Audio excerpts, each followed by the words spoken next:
ঝোপঝাড় আর ভুতুড়ে পরিবেশ দেখে বোঝার উপায় নেই এটি কোনো হাসপাতাল।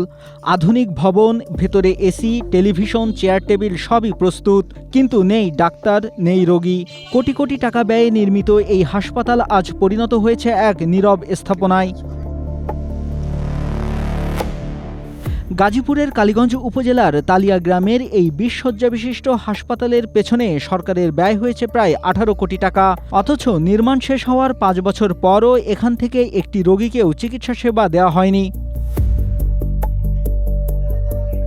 দূর থেকে দেখলে মনে হবে আধুনিক কোনো স্বাস্থ্যসেবা কেন্দ্র, কিন্তু কাছে গেলেই চোখে পড়ে ভিন্ন চিত্র। হাসপাতালের প্রধান ফটকে তালা, করিডোরে নীরবতা, চারপাশে আগাছা আর ঝোপঝাড়।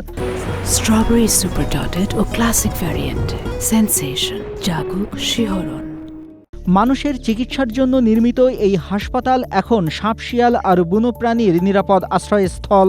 এত সুন্দর একটা প্রজেক্ট, আমরা চাই গভর্নমেন্টের কাছে আমাদের আকুল আবেদন যে আমাদের এই হাসপাতাল যত দ্রুত সম্ভব চালু করে দেওয়া হোক। শুধু তাই নয়, হাসপাতালের খোলা জায়গা ব্যবহার করে স্থানীয়রা গড়ে তুলেছেন ছোট ছোট কৃষি খামার। এখানে চাষ হচ্ছে বিভিন্ন ধরনের সবজি।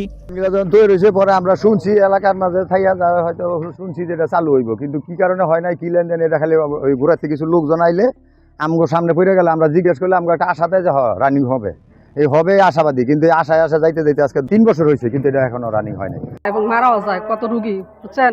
একটা ডেলিভারি হলে দেখা যাইতেছে হে টাকা যাওয়া লাগে, টাকার তেনে গিয়ে চিকিৎসা হইতে হইতে আমরা আসতে অনেক পরিশ্রম হয়, অনেক কষ্ট হয়। স্বাস্থ্য বিভাগের তথ্য বলছে ২০১৯ সালের ফেব্রুয়ারিতে হাসপাতালটির নির্মাণ কাজ শুরু হয়। ২০২০ সালের ডিসেম্বরেই শেষ হয় নির্মাণ। এরপর ২০২১ সালে এটি গাজীপুর সিভিল সার্জন কার্যালয়ের কাছে হস্তান্তর করা হয়, কিন্তু ভবন তৈরি হলেও চালু হয়নি চিকিৎসা সেবা। ২০২৩ সালে হাসপাতালটি চালুর প্রশাসনিক অনুমোদন পেলেও তা জনবল নিয়োগের কারণে মুখ থুবড়ে পড়ে। প্রথমে ২৫টি পদের প্রস্তাব থাকলেও অর্থ মন্ত্রণালয় অনুমোদন দেয় মাত্র ১৬টি পদ। হাসপাতাল চালুর পথে সবচেয়ে বড় বাধা হয়ে দাঁড়িয়েছে অর্থনৈতিক কোডের জটিলতা। এই কোড না থাকায় হাসপাতালের নামে কোনো বাজেট বরাদ্দ হয়নি, ফলে কর্মকর্তা কর্মচারীদের বেতন, ওষুধ ক্রয় কিংবা অন্যান্য প্রশাসনিক ব্যয় নির্বাহ করা সম্ভব হচ্ছে না।